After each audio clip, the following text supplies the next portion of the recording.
नमस्कार मैम। नमस्कार। सर्वप्रथम मैं प्रसार भारती, दूरदर्शन और ऑल इंडिया रेडियो की ओर से आपका आभार व्यक्त करना चाहती हूँ कि आपने अपने बहुमूल्य समय से कुछ पल हमें हमारे राष्ट्र को दिए। धन्यवाद। मैम, आप तो आदी हो चुकी हैं इतिहास गढ़ने के लिए, तो आपकी अनुमति से सबसे पहले मैं ये पूछना चाहूँगी, हाल ही में हमारे देश के नागरिकों ने आपको मेट्रो में देखा, तो वो पहला अनुभव मेट्रो में राष्ट्रपति के नाते कैसा रहा आपका? देश के राष्ट्रपति भी देश का नागरिक है।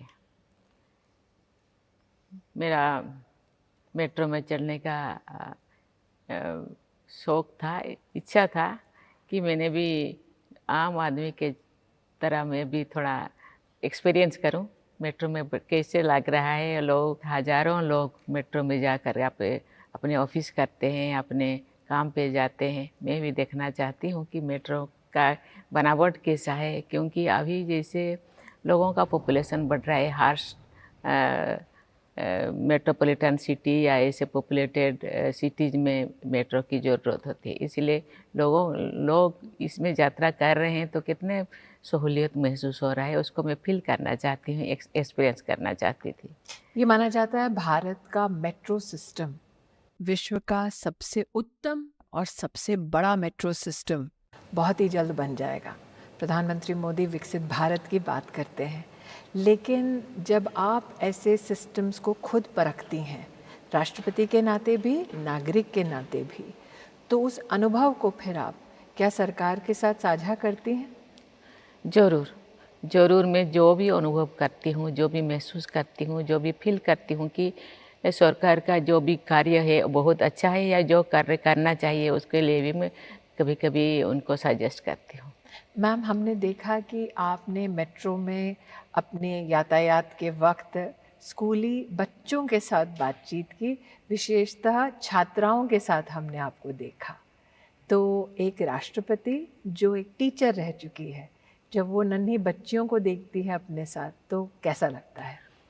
मुझे बहुत अच्छा लगा, क्योंकि बहुत दिनों से मैं छात्रों के साथ मिली नहीं थी, इस तरह के बैठी नहीं थी, क्योंकि मैं टीचर थी 97 से 94 से 97 तक। इसके बाद बच्चों से तो मैं मिलती थी, लेकिन इस तरह के बैठ के बातें करना ये मुझे मौका नहीं था। उस दिन मुझे बहुत अच्छा लगा, क्योंकि बच्चे दिल खोल के मेरे साथ बात की, गाना भी गाए और अपने स्टोरी बताए, कोई स्टोरी भी बताए। बहुत सारे बच्चे और राइटर्स भी है, कोई पोएट भी है, और वो क्या बनना चाहते हैं, बहुत सारा मस्ती भरी बातें हुई। बहुत अच्छा लगा मुझे। सेल्फी के ज़माने में क्या कोई कभी ये हिमाकत करता है कि अपने राष्ट्रपति से सेल्फी मांगे या फोटोग्राफ मांगे? ये आम बातें हैं, हर कोई समझते हैं कि जनरल पब्लिक तो वही समझते हैं कि राष्ट्रपति जैसे ही हम भी वैसे ही। इसीलिए आजकल का जो सेल्फी ज़माने में मुझे कहते हैं, मैडम एक सेल्फी हो जाए, तो प्रोटोकॉल ये मना करता है, मैं नहीं करती।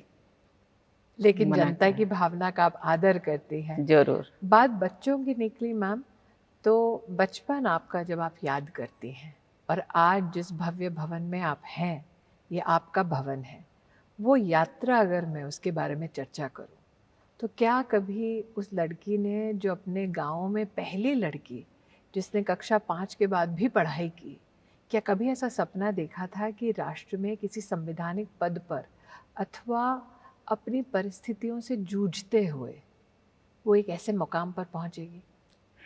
ये सपना तो नहीं था, क्योंकि मैं एक आम लड़की थी।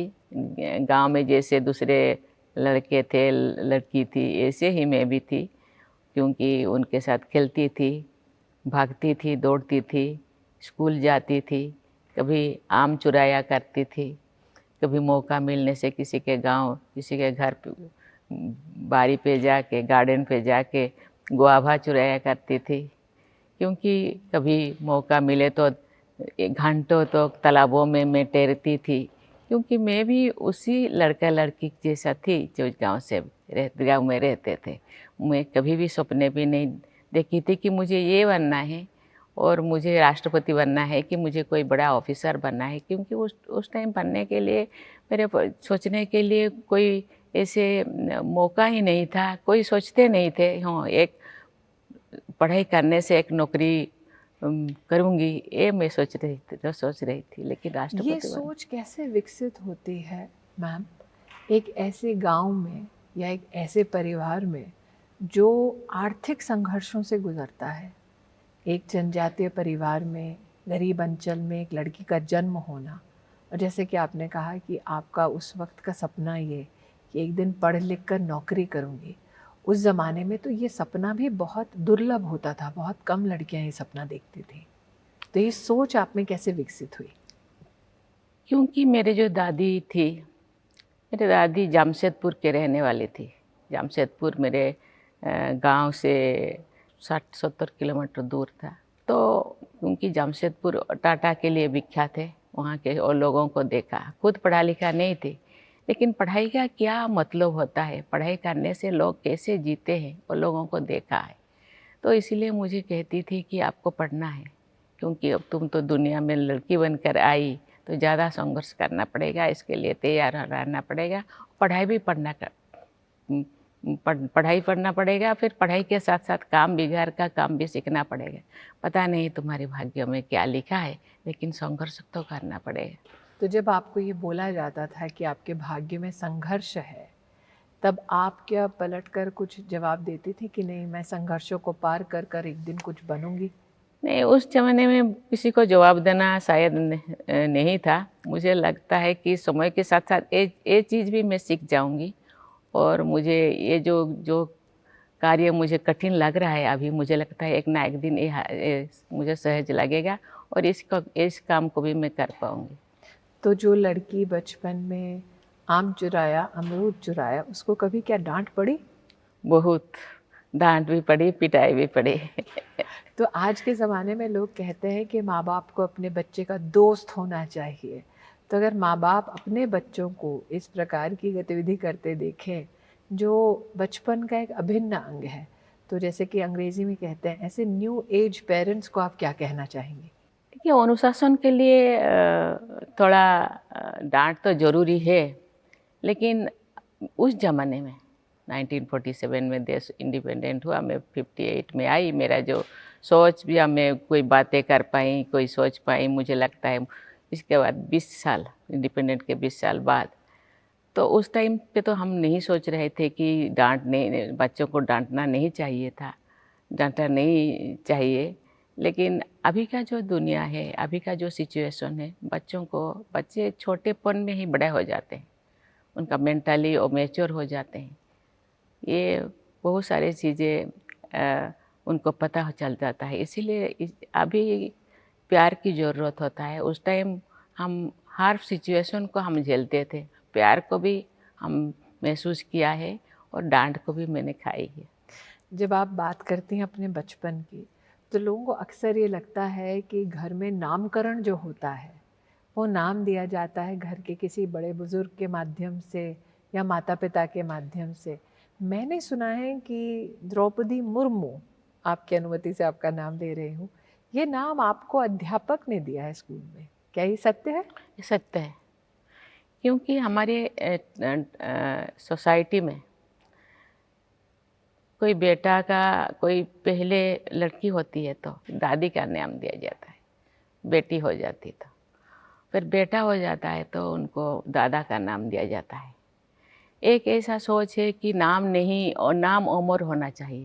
ये शरीर ख़त्म हो जाता है, लेकिन नाम रहना चाहिए, नाम कभी ख़त्म नहीं होना चाहिए।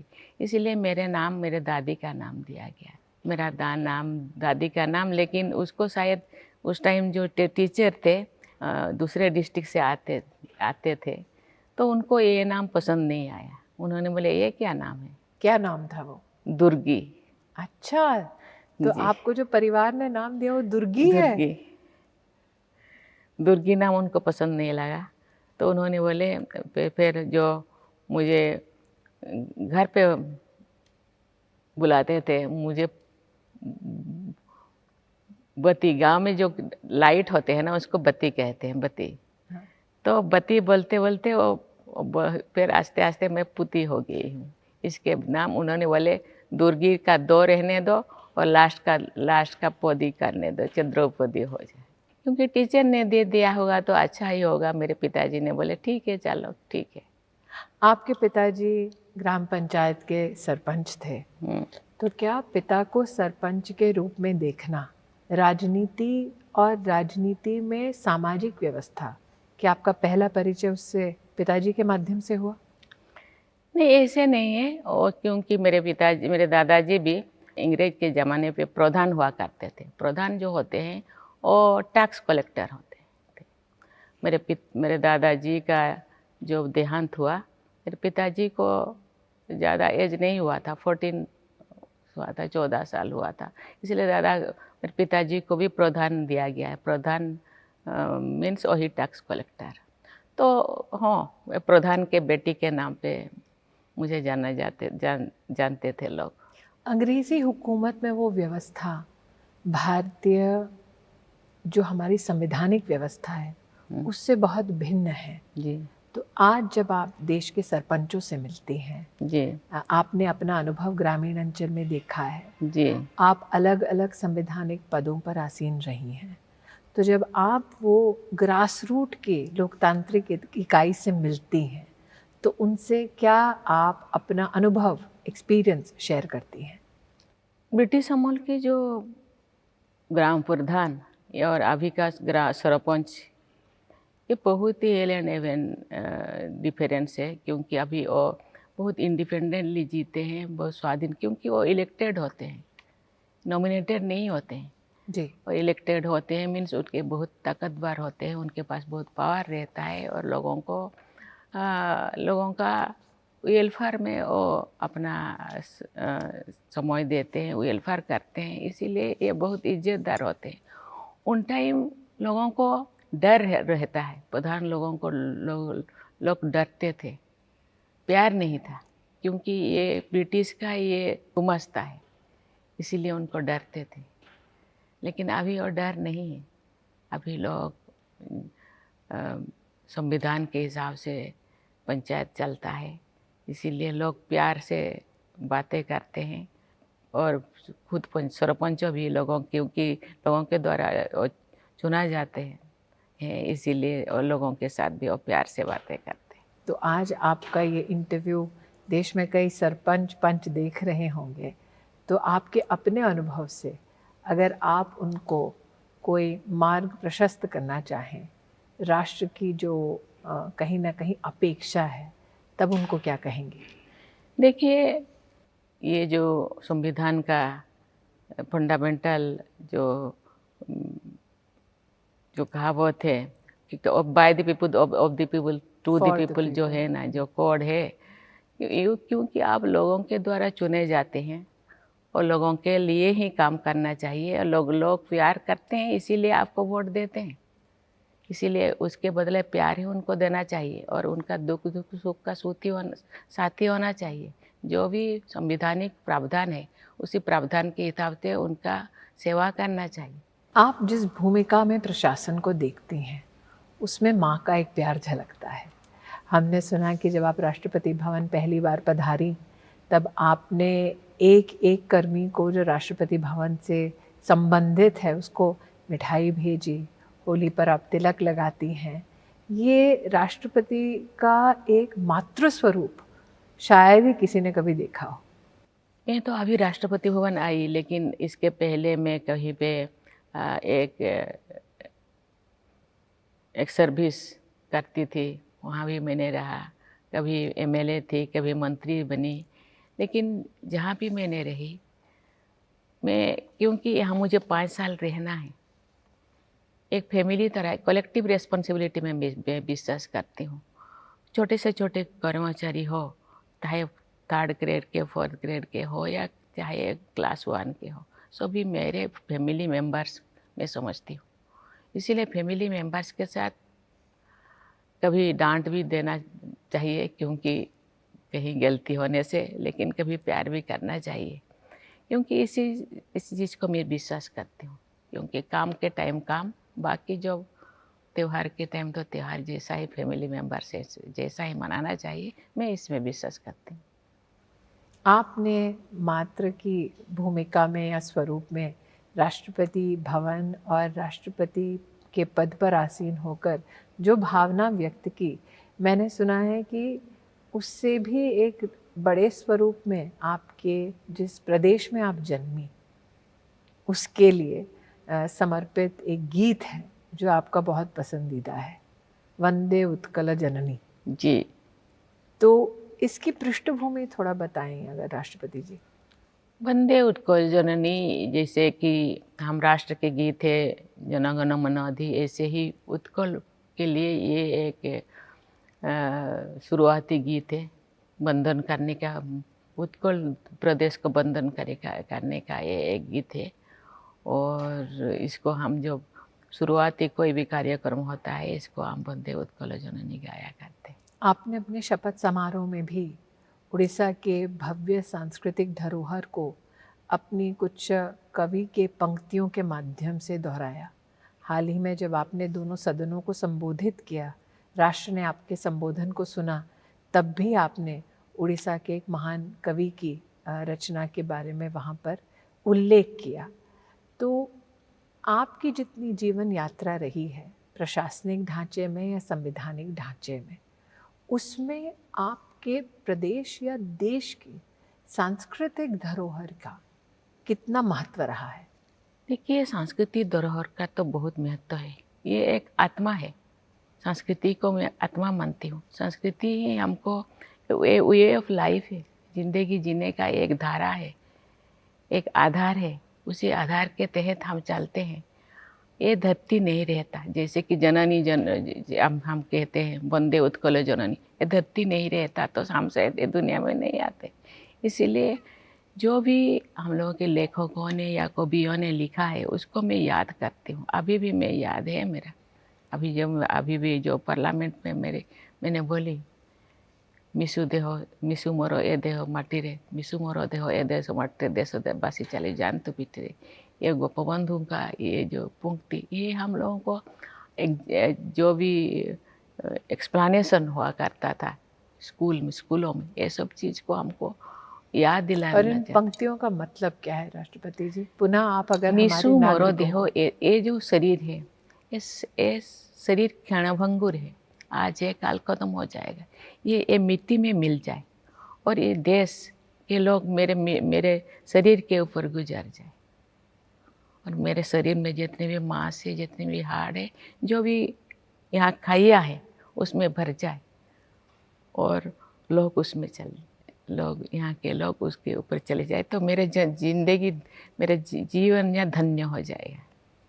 ये धन्य भावना मैंने आपके चेहरे पर, क्योंकि मैं उस वक्त सदन पे थी, देखा जब आप सेंगोल के साथ आपका प्रवेश हुआ। नया भवन है संसद का। सेंगोल जो हम कई चर्चाओं में सुनते हैं कि हस्तांतरण जब हुआ तब उसका एक प्रतीक है कि भारत की सांस्कृतिक विरासत, भारत का गणराज्य, भारत का संविधान, इन सब के बीच का समन्वय और वहाँ उसके संग चलती भारत की महामहिम राष्ट्रपति। तो वो अनुभव राष्ट्रपति जी, आपने पुराना भवन भी संसद का देखा और नया भवन भी देखा, तो सेंगोल के उस अनुभव के बारे में अगर आप कुछ बताना चाहें। जरूर। उस समय का जो अनुभव तो थोड़ा अनोखा था, क्योंकि ये पहली बार मुझे प्रवेश होने का मौका मिला, वहाँ जाने का मौका मिला, स्पीच देने के लिए मुझे जा रही थी। मुझे एक अजीब सी शरीर में या मन मस्तिष्क में महसूस हुआ कि ये एक पवित्र था, क्योंकि हम ऑगस्ट हाउस, जो भी हम सदन को हम ऑगस्ट हाउस पवित्र गृह है, यहाँ 140 करोड़ लोगों का भाग्य नियंत्रण होता है जिसे, और उसी में जो सिंगुल, ये भी हम धरोहर का ही एक प्रतीक है। उसी धरोहर को सामने जो रखा जाता है, मुझे ये सत्य, न्याय, अहिंसा, धर्म का ये प्रतीक है। इस प्रतीक को सम्मान देना है। और ये अगस्त हाउस में मुझे जो प्रवेश करने के बाद मुझे जो यहाँ कुछ बोलने का जो मुझे था, तो मुझे लगता है ये भी सत्य, न्याय, अहिंसा के ही एक प्रतीक होगा, और लोगों के 140 करोड़ लोगों के विश्वास का और उनका स्वार्थ का रक्षा के लिए मुझे बोलना है। इसीलिए मुझे थोड़ा अजीब सा महसूस हो रहा है। राष्ट्रपति महोदय, हमने आपको देखा, आप बग्गी में आई और बग्गी का राष्ट्रपति भवन के साथ इतिहास अपने आप में अनोखा है। लेकिन जैसे कि मैंने कहा, आपको शायद आदत हो गई अब इतिहास रचने की। मेरी जानकारी में है कि आपने अपनी प्राथमिक शिक्षा अपने गांव में की, फिर माध्यमिक और उच्च शिक्षा के लिए आप भुवनेश्वर आई। आपने अपनी ग्रेजुएशन रमा देवी महिला कॉलेज भुवनेश्वर से पूरी की और फिर आप गई इरिगेशन डिपार्टमेंट में जूनियर असिस्टेंट बनकर। अगर मेरी जानकारी सही है तो 1979 से 1983 तक। अब जब आप इरिगेशन डिपार्टमेंट के किसी व्यक्ति से मिलती हैं, क्या यादें ताज़ा होती हैं? जब सर्विस में होती तो अभी रिटायर्ड हो के 4-5 साल हुआ था। ऐसे ही मेरे जो दोस्त लोग भी अभी तो कोई नहीं होंगे अभी। लेकिन मैंने सुना कि मेरे जो इरिगेशन और पावर डिपार्टमेंट में जो मुझे यहाँ राष्ट्रपति का मैं जो शपथ ली उस दिन वो मिठाई तो वहाँ बंटन होता था। तो जूनियर असिस्टेंट के नाते आपने इरिगेशन डिपार्टमेंट में सेवा भी दी। उसके बाद 1994 से लेकर 1997 तक आप श्री अरबिंदो इंटीग्रल स्कूल में रायरंगपुर में आप टीचर भी रही। तो सरकारी व्यवस्था में इरिगेशन डिपार्टमेंट में काम करना और फिर टीचर बन जाना, ये अलग अलग व्यवस्थाओं में आपने अपने आप को कैसे ढाला? देखिए, ज़िंदगी कहते हैं ना, ज़िंदगी एक बेड ऑफ रोज नहीं है। कभी कभी ऐसे बहुत सारी चीज़ें आ जाता है। मुझे नौकरी छोड़ना पड़ा।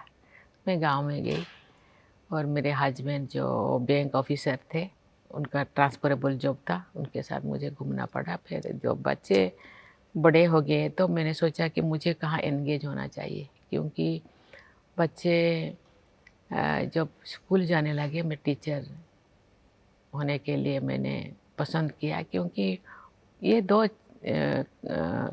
काम में मेरे लिए आया। पढ़ना और पढ़ाना ये बहुत अलग चीज़ है। मेरे से तो मैं टीचर बनूंगी तो मैं खूब एक्सपीरियंस हो जाऊंगी, मैं बच्चों को पढ़ाऊंगी, खुद के बच्चों को पढ़ाऊंगी। कहते हैं शिक्षादान एक महादान होता है, शिक्षादान से बड़ा कोई दान नहीं। इसीलिए कोई ऐसे डिफरेंस मुझे, क्योंकि जब आप माइंड मेकअप करते हैं तो कोई भी चीज़ में आप घुस सकते हैं। कोई डिफरेंस कोई होता वहाँ, कोई जूनियर असिस्टेंट के रूप में भी वहाँ काम किया, या टीचर के रूप में भी मैं अपने आप को ढाल लिया है। कोई भी परिस्थिति आए उसी रूप से अपने आप को ढालना चाहिए। तो आपने शिक्षिका के रूप में हिंदी पढ़ाया, उड़िया पढ़ाया, मैथ्स पढ़ाया, ज्योग्राफी पढ़ाया। आज कोई छात्र मिलता है आपको जिसको आपने पढ़ाया? ज़रूर। वो लोग अभी कहाँ कोई अमेरिका में, कोई लंदन में है, कोई कहाँ, क्योंकि उन टाइम जॉब का अपॉर्चुनिटी था।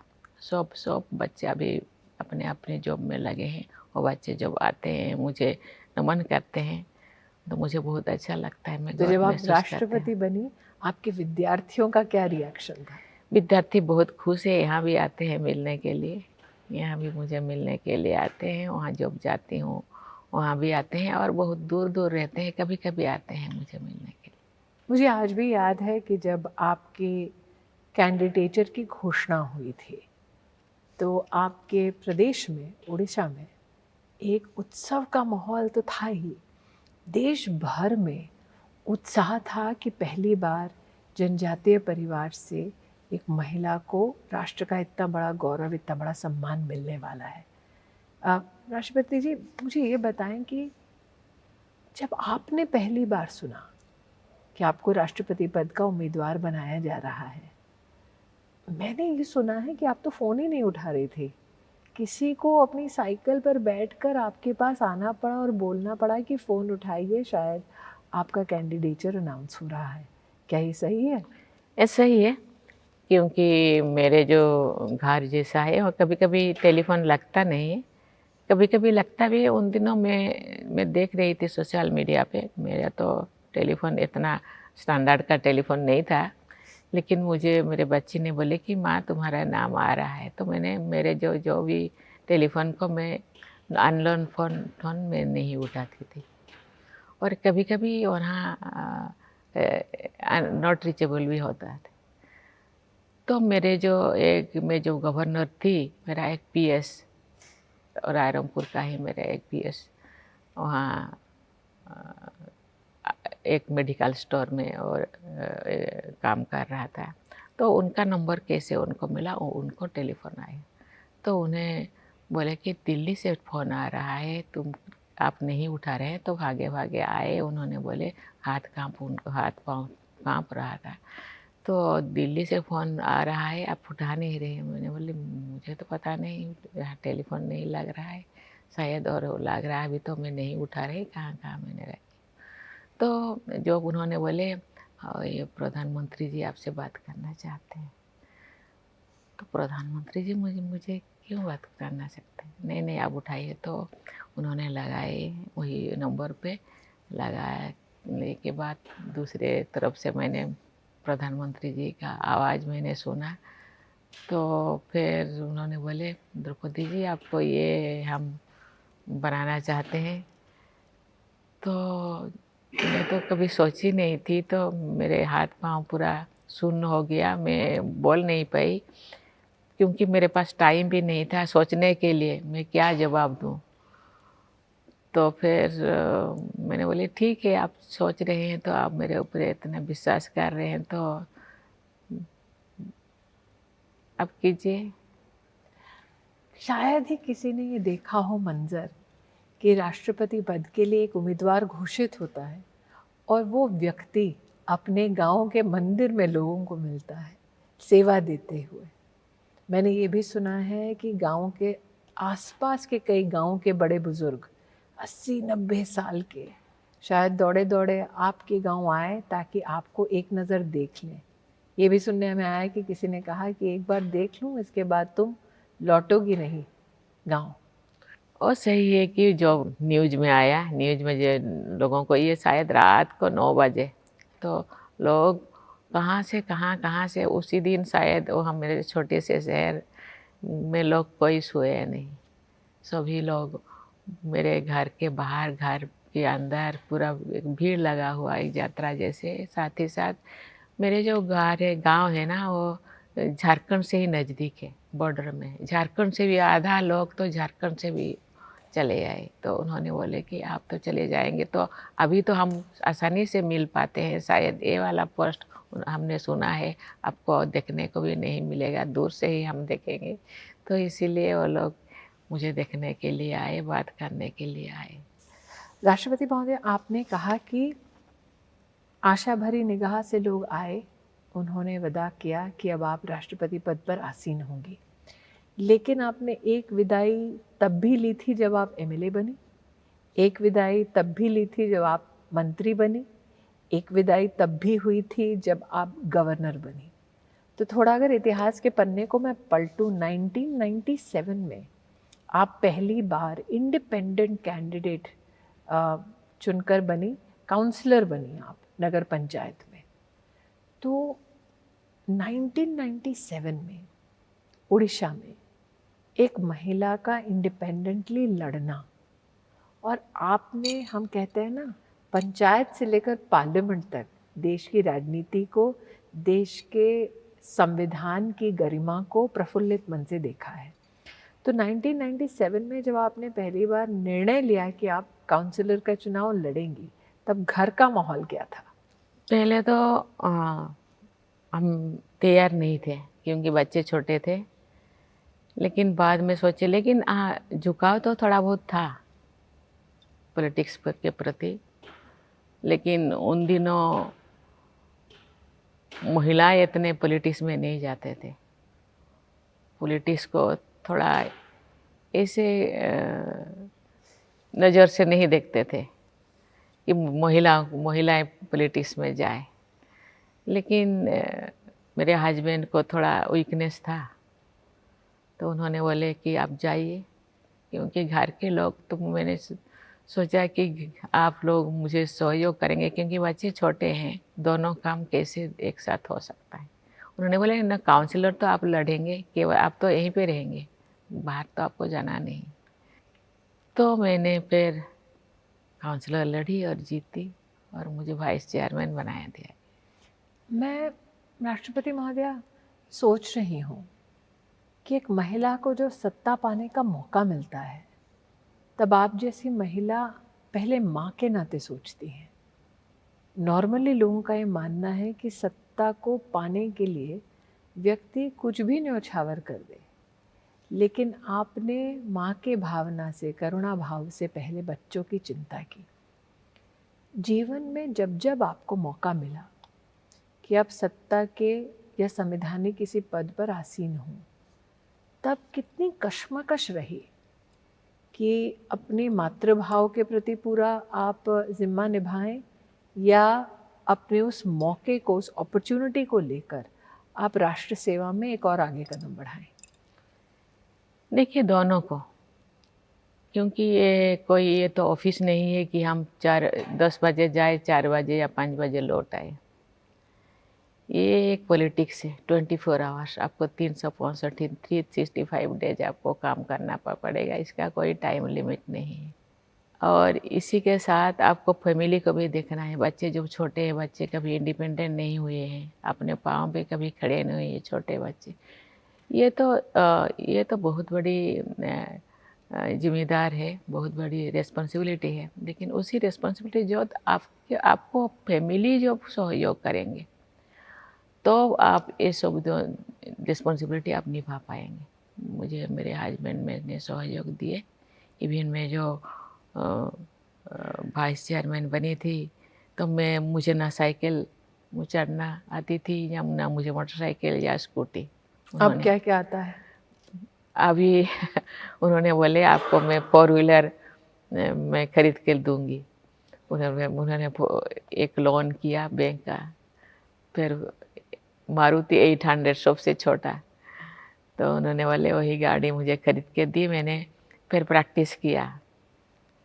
और अब क्या राष्ट्रपति हमारे देश की गाड़ी चलाना उनके लिए वर्जित है प्रोटोकॉल में? नहीं, वर्जित तो नहीं है, लेकिन बाद में जो मैं मंत्री बनी, मैं गाड़ी चलाने के लिए प्रयास की। उन्होंने बोले नहीं, क्योंकि आपका रेस्पॉन्सिबिलिटी ज़्यादा हो गया, बहुत सारे सोच दिमाग में आप ले कर के घूम रही हो, इसीलिए उसको छोड़ो।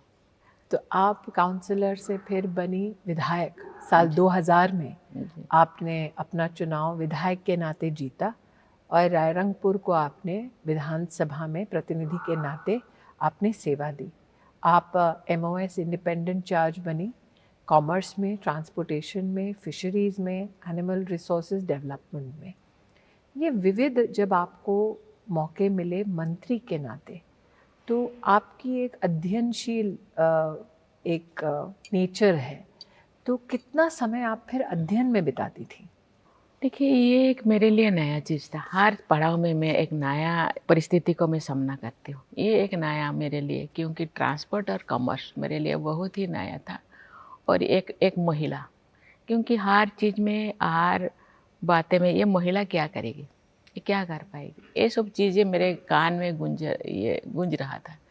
क्योंकि ऐसे कोई मुझे ना बोले कि ये कुछ नहीं कर पाएगी। तो मैंने ठान ली कि मैं हर महीने मैं रिव्यू करती थी।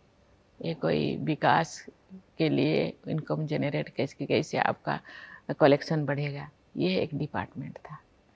तो कैसे मैं एक फेयर वे में इसका इनकम को हम बढ़ा सकें डिपार्टमेंट का, और डिपार्टमेंट का भी इसको बढ़ाने के लिए क्या क्या कदम उठाने से ये बढ़ेगा, तो मैं रिव्यू करती थी। तो उस टाइम हम लोगों का 30 डिस्ट्रिक्ट था, लेकिन 18 RTO ऑफिस था। RTO ऑफिस को मैं 30 कर दी। और चेक गेट में से भी उस टाइम वसूल ये कलेक्शन होता था। चेक गेट को भी, और चेक गेट भी 18 था, उसको मैं 23 कर दिया। और ये बहुत सारे सीपेज लीकेज को मैं खुद रात अभी आपके पास एग्जाम्पल हो सकता है, ये अश्विनी वैष्णव जी उस टाइम कलेक्टर थे। कभी कभी कलेक्टर के साथ जाके हम रेड करते थे रात भर जाके, बहुत सारे कलेक्टर। इसीलिए बहुत अच्छा मुझे एक्सपीरियंस मिला और मुझे बहुत ही जो अप्रिसिएशन मिला मुख्यमंत्री के साथ मुझे काम करने का जुनून आ गया। ये जो अच्छा शाबाशी मिला तो मैं फिर हर चीज़ को शाबाशी तो इस बात की भी मिली कि आपको उड़ीसा की विधानसभा में सर्वश्रेष्ठ विधायक का भी सम्मान मिला साल 2007 में। तो जब इतनी मेहनत, इतने अध्ययन के बाद अपनी विधानसभा में सर्वश्रेष्ठ विधायक का सम्मान मिलता है, तब कैसा लगता है?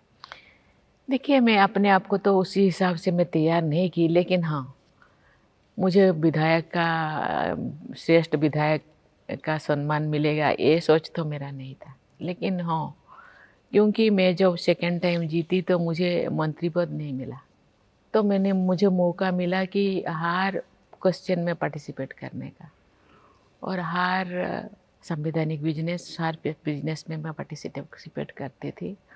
147 जो मेंबर्स से मुझे चुना गया, इसीलिए मैं धन्यवाद देना चाहती हूँ। और कभी भी एक ट्राइबल महिला को ये सम्मान दिया गया। मैं प्रयास की थी कि एक दिन भी मैं छुट्टी नहीं करती थी, मैं सीखती थी, क्योंकि मुझे सिखाने के लिए कोई आजू बाजू कोई नहीं थे। मैं खुद सीखती थी, मैं जानना चाहती, मैं सभी डिबेट लोगों का मैं सुनती थी। आप उद्योग मंत्री के नाते भी प्रदेश की सेवा दे चुकी हैं।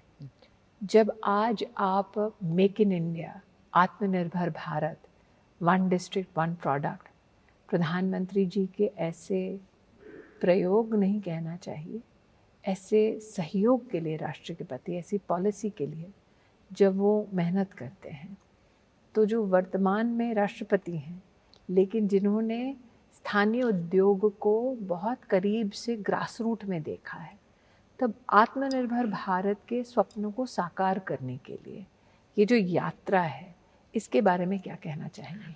देखिए, ये बहुत अच्छा प्रयास है। गवर्नमेंट ये वेलफेयर कंट्री में गवर्नमेंट जनता का वेलफेयर सोचते हैं। केवल गवर्नमेंट वेलफेयर सोचने से नहीं होगा। हर पर्सन, जितने भी व्यक्ति अपने आप जो इंडिपेंडेंटली आगे जाने के लिए नहीं सोचेंगे तो फिर देश आगे नहीं बढ़ेगा। इसीलिए गवर्नमेंट अपने सहयोग दे रहे हैं, लेकिन खुद को भी उसी हिसाब से ढालना पड़ेगा, प्रयास करना चाहिए पड़ेगा। इसीलिए वो जो कहते हैं सबका प्रयास, सबका विश्वास, ये विश्वास गवर्नमेंट के ऊपर करना चाहिए और खुद भी प्रयास करने। इसीलिए ये दोनों का जो प्रयास नहीं रहेगा, गवर्नमेंट का भी और पब्लिक का भी, पर्सन का भी, तो फिर ये इसको मैं बहुत ही अच्छा मानती हूँ। और लोग जो प्रयास करते हैं आत्मनिर्भर बनते हैं, वो केवल खुद के लिए नहीं, अपने परिवार के लिए नहीं, ये भी इनडायरेक्टली भारत का ही सहयोग होता है, भारत का आर्थिक विकास होता है, भारत का सामाजिक विकास होता है। आपने अपने उद्बोधन में दोनों सदनों को अवगत कराया, राष्ट्र को अवगत कराया। 30 करोड़ महिलाओं को जो मुद्रा लोन मिला है, तो जैसे कि आपने कहा कि जब आप विधानसभा में आ रही थी तो लोगों ने कहा महिला ये क्या कर लेगी। जब साधारण परिवार की महिलाओं को मुद्रा लोन लेते आप देखती हैं, या स्वनिधि के माध्यम से रेहड़ी पटरी वाली जो व्यवस्था में महिलाएं काम करती हैं, उनकी प्रतिभा के बारे में, उनके संघर्ष के बारे में आप क्या कहना चाहेंगे? देखिए, महिला और पुरुष ये तो मनुष्यों का ये जो अलग अलग भाव में रूप में देखना है, ये गलत है। क्योंकि भगवान जो मनुष्य, महिला और पुरुष दोनों को बनाए हैं केवल शरीर अलग है, लेकिन मानसिक रूप से और आत्मिक रूप से और दोनों सशक्त हैं। लेकिन इस चीज़ को समाज पहले नहीं मानता था, लेकिन उनके अंदर भी आत्मिक शक्ति है, मानसिक शक्ति भी है, और उनको थोड़ा सा सहयोग जो मिल जाता है, मुद्रा लोन के रूप में भी हो या कोई अप्रिसिएशन के रूप में हो, उनके अंदर जो ये और ज़्यादा उनको सशक्त होने का ज़्यादा और जागरूक दिया जाता है और आगे बढ़ने के लिए प्रयास करते हैं। ये बहुत अच्छा प्रयास है। इसके लिए अभी जो इतने सारे महिला सशक्त हो रहे हैं, और कभी कभी मैं यूनिवर्सिटी में जाती हूँ, कॉलेज में जाती हूँ, अभी जो देखती हूँ मैं, कभी कभी हम देखते थे कि महिलाएं एक छात्रा या 2 या 3 छात्रा मात्र फर्स्ट क्लास जाते थे। अभी 75%, 70%, 65%, जितने भी गोल्ड मेडलिस्ट में 65% महिला, 67% महिला, 70% महिला, मैं देख के बहुत खुश हो जाती हूँ। वो जो कहावत को ये गलत माना जाता है, ये एक भूल प्रमाणित, ये उनका भूल प्रमाणित किए हैं और अपने आप को दिखाना चाहते हैं कि यस, हम में भी दम है, हम कुछ कर सकते हैं। दमदार महिला तो दमदार। हमने 26 जनवरी की परेड में भी देखी, जब आप सल्यूट स्वीकार कर रही थी देश के उन प्रतिभाशाली यूनिफॉर्म्ड सर्विसेज पर्सनल की, जिन्होंने राष्ट्रपति जी आपके सानिध्य में देश को महिला शक्ति का एक अनोखा परिचय दिया। वो लम्हा जब आप supreme commander of arm forces के नाते परेड में सलामी लेती हैं महिला शक्ति की ओर से भी, जैसे कि आपने कहा यूनिफॉर्म जेंडर नहीं जानता, लेकिन हम तो जानते हैं, तो वो अनुभव आपके लिए कैसा था? मुझे बहुत अच्छा लगा, धन्यवाद देना चाहती हूँ, क्योंकि अपॉर्चुनिटी, महिलाएं पहले भी सशक्त है, अभी भी है, आगे भी रहेंगी, लेकिन अपॉर्चुनिटी उनको नहीं दिया जाता था। अभी अपॉर्चुनिटी मिला है, मुझे लगा आज इतना मिला है, कल केवल मुझे लगता है कोई भी ऐसे बार नहीं होगा, कोई भी ऐसे दीवार ना हो, कोई भी ऐसे भेदभाव ना होगा। मुझे लगता है ये 100% महिलाएं आगे बढ़ेंगी। आपने जब राजनीति की अपनी शुरुआत की थी, तब महिला का राजनीति में होना एक दुर्लभ दृश्य होता था। आपने जब काउंसलर का चुनाव लड़ा इंडिपेंडेंटली, वो भी एक दुर्लभ दृश्य होता था। आप जब उद्योग मंत्री बनी, वो भी एक दुर्लभ पोर्टफोलियो था महिलाओं के लिए उस वक्त का। फिर आपने लोकसभा का चुनाव भी लड़ा। काउंसलर से लेकर लोकसभा के चुनाव तक हर पड़ाव बढ़ता ही गया, स्वरूप बढ़ता गया आपकी चुनौतियों का। तो जिसने काउंसलर से चुनाव की शुरुआत की, जब वो महिला लोकसभा का चुनाव लड़ती है, उसमें क्या फ़र्क था? उस तैयारी में, उस आत्मबल में और उस एम्बिशन में? आत्मबल में, एम्बिशन में कोई भी फर्क नहीं था, लेकिन वही सोच और जेलसीनेस, मैं तो आपके सामने मैं कहना चाहती हूँ, क्योंकि अभी भी थोड़ा बहुत है, क्योंकि ये नहीं होना चाहिए, क्योंकि जो जिसके पास है उनको मौका देना चाहिए। आप मौका ही नहीं देंगे तो फिर वो आगे कैसे बढ़ेगा? अभी पेरेंट्स बच्चों को कहते तुम क्या कर, पहले क्या कहावत था, तुम क्या कर, बच्ची क्या करेगी, बस थोड़ा बहुत पढ़ लो और घर का काम सीखो, फिर तुमको तो दूसरे के घर जाना है। ये अच्छा नहीं है, और घर भी संभालती है, देश भी संभाल सकेगी। और जब प्रदेश संभालने की बारी आई, तो आप झारखंड की पहली महिला गवर्नर भी बनी। तो काउंसलर, एमएलए, एमपी का चुनाव और फिर गवर्नर की व्यवस्था में आपका आगमन, तो उसके लिए क्या तैयारी की आपने? कोई तैयारी नहीं था, कोई ना मैं प्रेसिडेंट के लिए तैयारी की है। मुझे लगता है ये समय का, कहते हैं समय बहुत बलवान होता है, टाइम इज गॉड, कभी कभी कहते हैं। शायद समय ही ऐसे था कि मुझे रास्ता कोई ऐसे दिखाते जा रहा था, कोई अनसीन ऐसे कोई शक्ति कि मुझे आगे ले जा रहा था, लेकिन मेरा कोई तैयारी नहीं था। लेकिन जब आप राष्ट्रपति के स्वरूप में 33% आरक्षण के बिल पर हस्ताक्षर करती हैं, जब नारी वंदन अधिनियम आपके समक्ष प्रस्तुत होता है, एक राष्ट्रपति के नाते ही सही, लेकिन वो महिला जिसने लोकतंत्र के कई पड़ावों में संघर्ष भी किया, सफलता भी पाई, उस वक्त वो हस्ताक्षर आपके लिए कितना प्रिय है? मैं बहुत खुश थी, क्योंकि शुरुआत में ये अधिनियम की ज़रूरत है। एक दिन ऐसे आएगा और कोई संरक्षण और कोई अधिनियम की ज़रूरत नहीं होगी, क्योंकि ये अपॉर्चुनिटी अपने आप उनको मिल जाएगा। लेकिन अभी के दौर में थोड़ा बहुत तो चाहिए, इसीलिए ये जो मैं हस्ताक्षर कर रही थी, मुझे बहुत गर्व महसूस हो रहा था कि बहुत दिनों से बहुत सारे ऐसे काबिलियत महिलाएं हैं, बहुत टैलेंटेड महिलाएं हैं, और उनका काम ऐसे, उनको काम भी मैंने देखा, क्योंकि ये एक अपॉर्चुनिटी उनको मिलेगा। जो अपॉर्चुनिटी मिलने का जो स्किल का बाद जो और संसद में आएंगे, जो विधानसभा में आएंगे, तो उनका जो काबिलियत को हम देखेंगे, उस टाइम हम कुछ बोल सकते हैं कि महिलाएं क्या कर रहे हैं, क्या नहीं कर रहे हैं। लेकिन पहले से ही हमको किसी को बोल देना है महिलाएं क्या करेंगे, ये तो मंजूर नहीं, ये कहावत को मैं स्वीकार नहीं करती। तो जब वही महिला जो अधिनियम पर हस्ताक्षर करती हैं, या जो इतने लंबे राजनीतिक संघर्ष के बाद इस उत्तीर्ण स्थान पर पहुंचती है, तो वो महिला, वो राष्ट्रपति सुखोई में विमान में उड़ने की तैयारी कैसे करती है? मैंने सोचा क्योंकि ये सभी जितने भी डिफेंस सेक्टर है आपका, चाहे आर्म फोर्सेस हो, चाहे नेवी हो, चाहे एयरफोर्स हो, उनका जो ये होते हैं, सुप्रीम होते हैं, तो ये जो लड़ाई करते हैं और लड़ाई के लिए तैयारी करते हैं और इतने दिन ट्रेनिंग लेते हैं, वो लोग कैसे महसूस करते होंगे। जिले में जब आए ये लोग मुझे कोच्चि मीट करने के लिए, मैं उनसे इसी बात को रखा, मैं सभी चीज़ को मैं महसूस करना चाहती हूँ, कुछ फुलफिल करना चाहती हूँ। मुझे बहुत अच्छा लगा। मुझे जो मेरे को पार्टनर थे सुखोई में जो उड़ रही थी, उन्होंने बोले हम ब्रह्मपुत्र नदी के ऊपर हम जा रहे हैं, तेजपुर होकर जा रहे हैं, लेकिन वो ज़्यादा तो देर नहीं था, ओनली 30 मिनट्स। और क्योंकि मैं पहले जो सोच रही थी शायद ये बहुत ही मेरे लिए कठिन होगा, लेकिन ऐसे नहीं था, मुझे बहुत अच्छा महसूस हुआ। और मैं बाद में मैं पोखरान भी गई। पोखरान में वहाँ युद्ध कौशल मेरे सामने दिखाए हैं।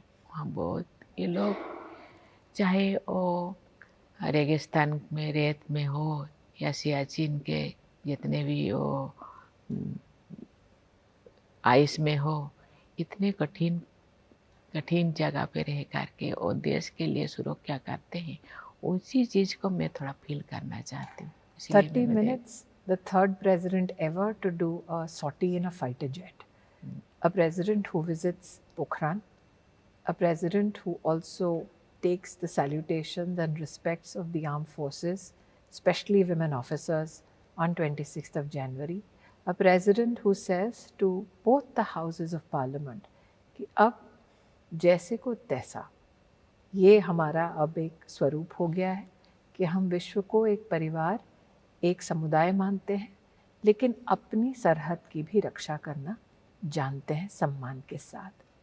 तो गौरव की अनुभूति होती है जब महामहिम राष्ट्रपति के मुख से ऐसे शब्द प्रस्फुटित होते हैं। जरूर, क्योंकि जो जैसे व्यवहार करे, क्योंकि भारत ऐसे एक देश है, ऐसे अपने तरफ से कोई किसी को आघात नहीं पहुंचाता, किसी को दुख नहीं देता, किसी को आघात नहीं पहुंचाता, लेकिन वो जैसे व्यवहार करेगा ऐसे ही उसको व्यवहार करना चाहिए। राष्ट्रपति जी, आपने आसमान चीरा और आप 2 किलोमीटर चली भी जगन्नाथ मंदिर तक, ताकि आप आदर सहित प्रभु के चरणों में प्रणाम कर सके। मैंने सुना है कि जगन्नाथ तुम में बड़े छलिया, ये गीत आपका बड़ा प्रिय है जी। जगन्नाथ जी को छलिया क्यों बुलाते हैं?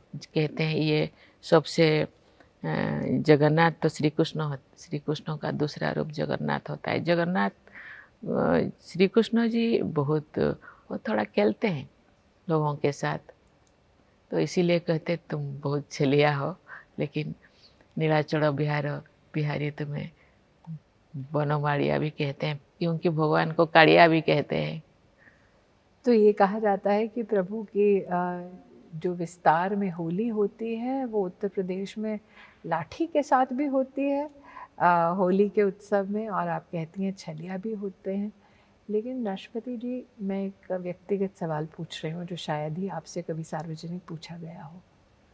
आपने अपने जीवन साथी को खोया, अपने 2 बच्चों को खोया, राजनीति में तो एक अमिट छाप छोड़ी, लेकिन एक महिला जनप्रतिनिधि इस दुख को सहन कैसे करती है और आगे कैसे बढ़ती है? हम जो मुझे कोई ने पूछा आपका केवल पॉजिटिव साइड है, मैंने बोली नहीं, पॉजिटिव साइड को लोगों ने सुनने के लिए ही इच्छुक रहते हैं, कोई नेगेटिव साइड को सुनने के लिए कोई इच्छुक नहीं होते। मैं भी इंसान हूँ, मैं भी रोती हूँ, हर चीज़ मैं भी फील करती हूँ, लेकिन मैंने बहुत चीज़ मैं खोया पाया। मैं प्लस माइनस जीरो हूँ। मैं अभी भी मैं अपने आप को ही समझती हूँ, लेकिन जब तक जी हूँ मैं अच्छी तरह जीना चाहती हूँ। अच्छा जीने के लिए क्या चाहिए, तो मैंने ढूंढा रास्ता, एक ढूंढा कि मैंने तो जो मैं डिप्रेशन में थी, तो मुझे कोई ने आके बोले कि आपको योगा करना चाहिए, ज़िंदगी को जीना चाहिए, क्योंकि लास्ट ब्रीदिंग तक मुझे जीना है। तो लास्ट ब्रीदिंग तक जीने के लिए तो ऐसे तो जीना नहीं, रो रो के जीना तो ठीक नहीं। तो इसीलिए योगा शुरू किया, मेडिटेशन शुरू किया। तो जब मेडिटेशन किया तो स्टावल आया मेरे ज़िंदगी में। जो भी आए, दुख हो आए, सुख हो, दुख भी आपका, सुख भी आपका, आप ही बनाए हैं। राष्ट्रपति जी, हमने आपको देखा एक माँ के स्वरूप में राष्ट्रपति के पद पर आसीन होते हुए। हमने देश के प्रधानमंत्री को देखा, जिन्होंने अपने माँ को खोने के बाद, तुरंत अंत्येष्टि के बाद, राष्ट्र सेवा में कोई बाधा नहीं आने दी। ऐसा क्या है आप दोनों में जो व्यक्तिगत लॉस झेलने के बाद भी राष्ट्र के कार्य से कभी भी विचलित नहीं होता? कोई नहीं, कहते हैं सेवा में ही मेवा मिलता है, क्योंकि आप अपने आप को एंगेज कर देना चाहिए। क्योंकि जब आप दिमाग से खाली रहेंगे तो बहुत सारी चीज़ें आपके दिमाग में कोई नेगेटिव चीज़ें घर कर जाएगा। इसीलिए नेगेटिव चीज़ को आने नहीं देना, पॉजिटिव सोचना और पॉजिटिव दिशा में जाना, यही ध्येय होना चाहिए। नहीं तो वो नेगेटिविटी आपकी ज़िंदगी में घर कर जाएगा, वो आपको खोखला कर देगा। प्रधानमंत्री देश के सभी नागरिकों को परिवारजन कहते हैं। आप राष्ट्रपति भवन में स्वयं प्रचलित है कि एक माँ के स्वरूप में सबका ध्यान भी रखती हैं, सबको अगर कोई डगमगाए तो उसे दुरुस्त भी करती हैं। लेकिन पूछना चाहती हूँ कि क्या एक महिला के मातृभाव ही उसको एक डिस्टिंक्ट पॉलिटिशियन बनाता है?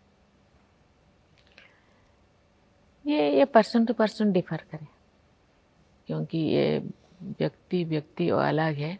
लेकिन ये मेरे हिसाब से तो ये दोनों मायने रखता है।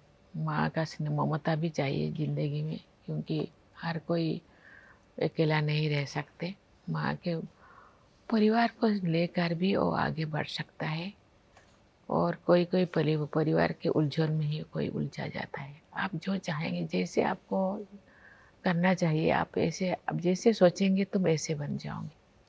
पारिवारिक परिवेश से और सांस्कृतिक इतिहास के बारे में आपने चर्चा की। जब भारत को G20 की अध्यक्षता का मौका मिला, तो हमने निश्चित रूप से आर्थिक व्यवस्थाओं की चर्चा की, लेकिन हमने विश्व को एक कुटुंब के दृष्टिकोण से देखा। और भारत की उस अध्यक्षता का पारिवारिक स्वरूप कि कहीं भी कॉन्फ्लिक्ट ना हो, कोलैबोरेशन हो, ये G20 के इतिहास में हमारा एक योगदान रहा। तो भारत की अध्यक्षता को G20 के दृष्टिकोण से आप किस दृष्टि से देखती हैं? देखिए, ये बहुत बड़ा सवाल है। मैं धन्यवाद देना चाहती हूँ। G20 का जो थीम था, एक पृथ्वी, एक परिवार और एक फ्यूचर, क्योंकि भारत पृथ्वी के अंदर ही है। भारत एक अकेला नहीं जी सकता। पृथ्वी के जितने भी देश है, परिवार जैसा मानने से ये है ही। क्योंकि कभी हम नेशन फर्स्ट कहते हैं, क्योंकि ये बहुत अच्छा अटल जी ने लिखे। आप थोड़ी सी आप मेहमान को आप छोड़ सकते हैं, लेकिन आप ये क्या कहते हैं, पड़ोसी को आप कभी भी नहीं, क्योंकि पड़ोसी जिंदगी भर तो पड़ोसी होकर ही रहेगा। क्योंकि पड़ोसी के साथ और दूसरे कंट्री के साथ आप परिवार जैसा व्यवहार करेंगे तो आप शांति में रहेंगे। क्योंकि अहिंसा और शांति में भारत विश्वास करते हैं। इसलिए ये जो थीम बहुत मायने रखता है।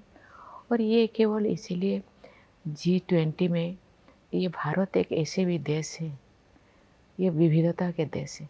अलग जाति, अलग भाषा, अलग धर्म, अलग पहनावा, अलग खान पीन।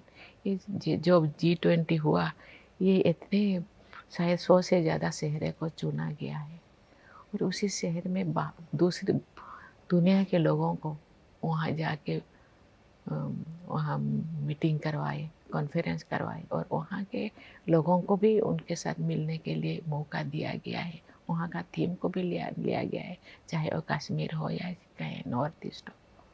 ये एक बहुत बड़ा चीज़ है। ये केवल टूरिज्म के लिए नहीं है। भारत एक विकास देश है, भारत एक विशाल हृदय का देश है। और ये महिलाओं को भी जैसे केवल वुमेन डेवलपमेंट नहीं, वुमेन लेड डेवलपमेंट के बारे में दुनिया को बताने के लिए प्रयास किया गया और अफ्रीकन यूनियन को भी उसको शामिल किया गया परमानेंट मेंबर के रूप में। बहुत सारे चीज़ें भारत जी की एक्चुअली वो केवल वो बोलने का जो थीम नहीं रहा, थीम केवल थीम नहीं रहा है, प्रैक्टिकल में दुनिया देखा। ये एक विशाल हृदय भारत केवल अहिंसा और गांधी जी का केवल अहिंसा, सत्य अहिंसा के देश नहीं था, ये है भी। ये बहुत ही बड़ा मैसेज। ये भारत के प्रति लोगों का सोच, भारत के प्रति लोगों का सम्मान ये बढ़ा हुआ है। और आज लोग भारत को देख रहे हैं, चाहे वो साइंस, टेक्नोलॉजी, हर चीज़ में। जब आप राष्ट्रपति के स्वरूप में विदेश यात्रा पर रहती हैं अथवा जब आप राष्ट्रपति भवन में कई वैश्विक नेताओं को आमंत्रित करती हैं भोज के लिए अथवा वार्ता के लिए, भारत के बारे में अब ऐसी क्या चर्चा आप अंतर्राष्ट्रीय स्तर पर सुनती हैं अथवा अनुभव करती हैं? देखिए, ये तो हर कोई भारत को तो अप्रिशिएट करते हैं, क्योंकि ये आके प्रेसिडेंट से मिलते हैं, वाइस प्रेसिडेंट से मिलते हैं, प्रधानमंत्री से मिलते हैं, बहुत सारे एक्सटर्नल अफेयर्स, बहुत सारे बिजनेस कम्युनिटी से मिलते हैं। क्योंकि सभी जो मिलते हैं और आके मुझे बोलते हैं कि नहीं ये लोग सब मिले, हम लोगों को बहुत अच्छा लगा। कोई भी ऐसे देश नहीं है कि भारत को प्रशंसा नहीं करके नहीं गई है, सबको प्रशंसा करते। और इसीलिए मैं उनको कहती हूँ, भारत एक वसुधैव कुटुंबकम में विश्वास करते। भारत पूरा विश्व को परिवार के रूप में देखते हैं। इसीलिए आप तो हम लोगों के मित्र देश है। आपको आप कोई भी मुद्दा हो आप भारत के साथ साझा कीजिए।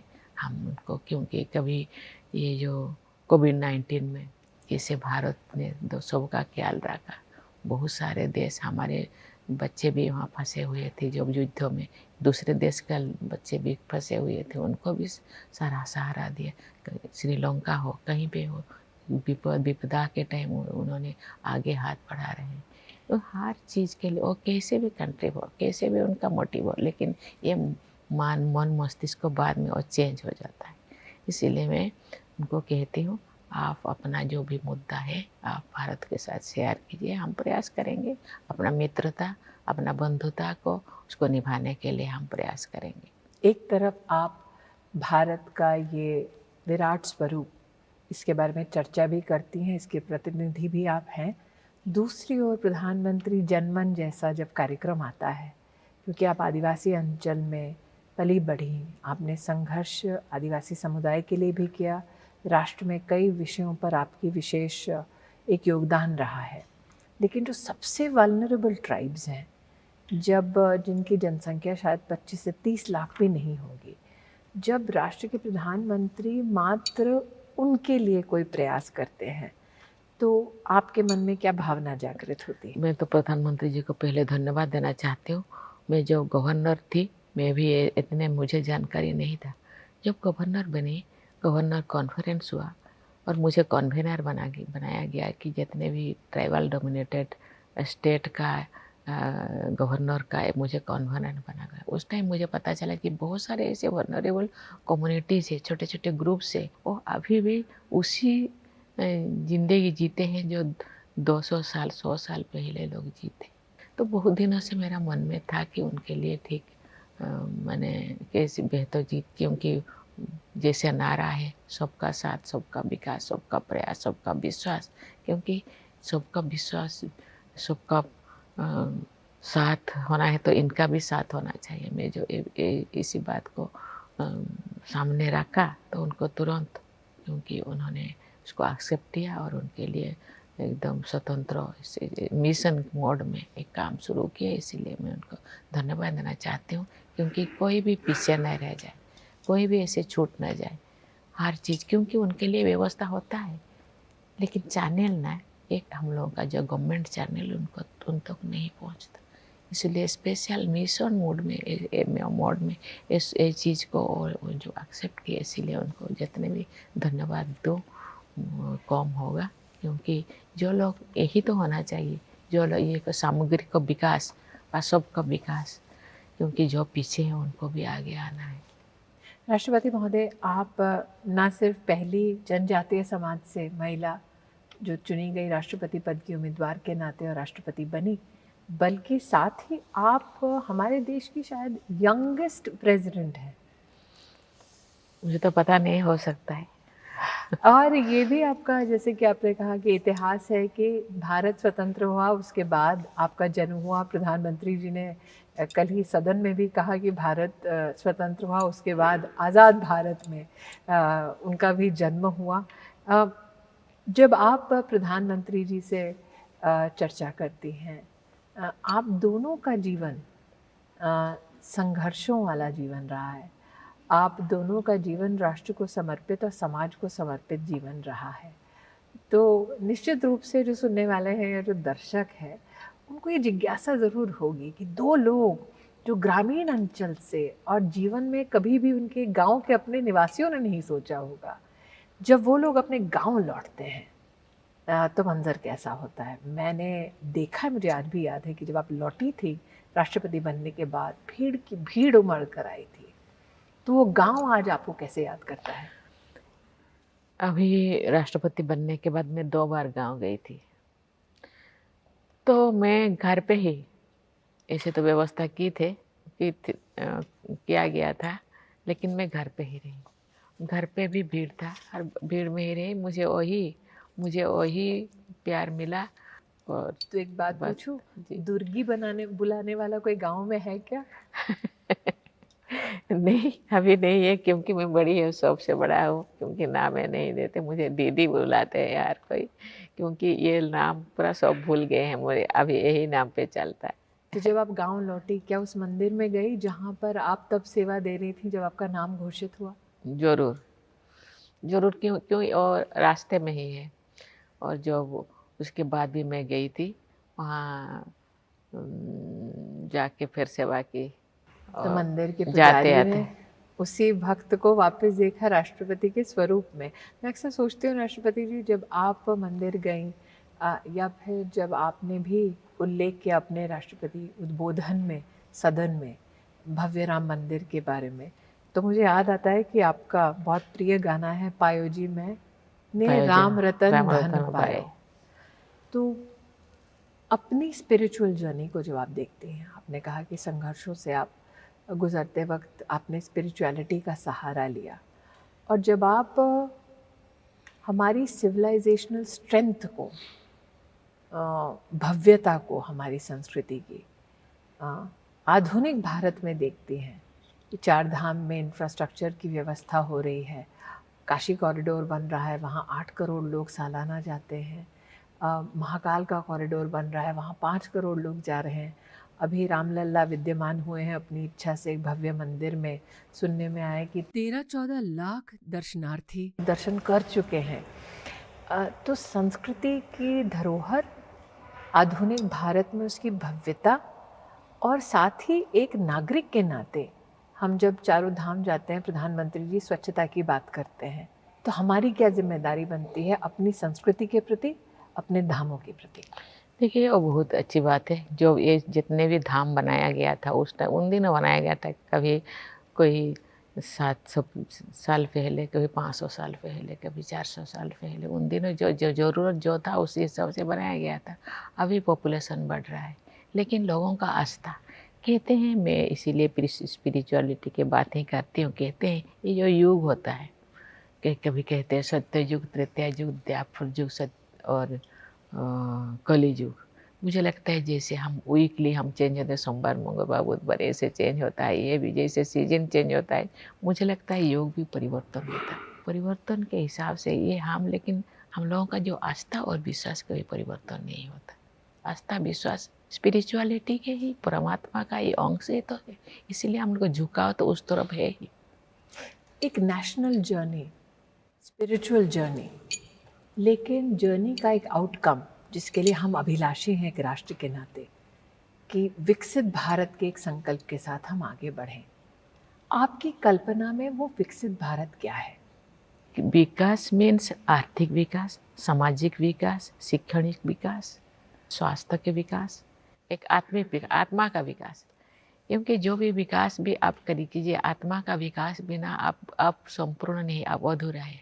तो अगर भारत में किसी को विकसित भारत का एम्बेसडर बनना हो तो उसकी खूबियाँ क्या होनी चाहिए? वो व्यक्ति कैसा होना चाहिए?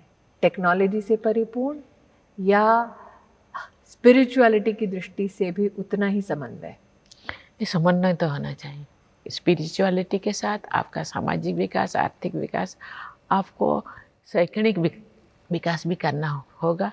टेक्नोलॉजी को भी आपको साथ में लेना होगा, क्योंकि युग के हिसाब से आपको अपने आप को बदलना है।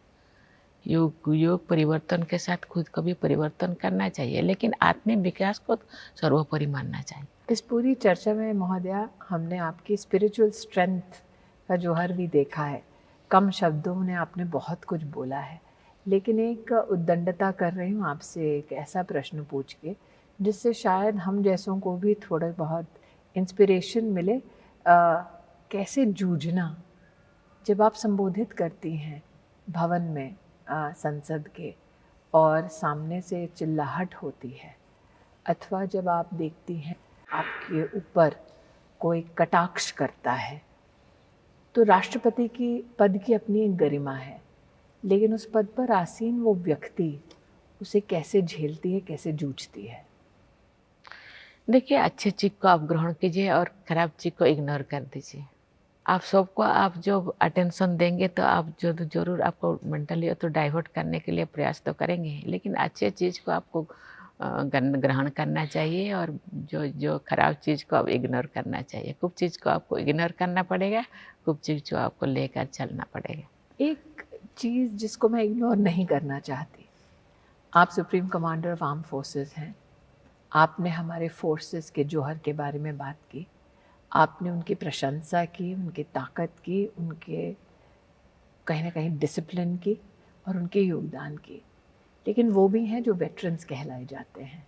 जी। आज हमारे देश के वेटरन्स को, जो 40 साल तक संघर्ष करते रहे वन रैंक वन पेंशन के लिए, आज आपके सानिध्य में उनको वन रैंक वन पेंशन भी मिलता है।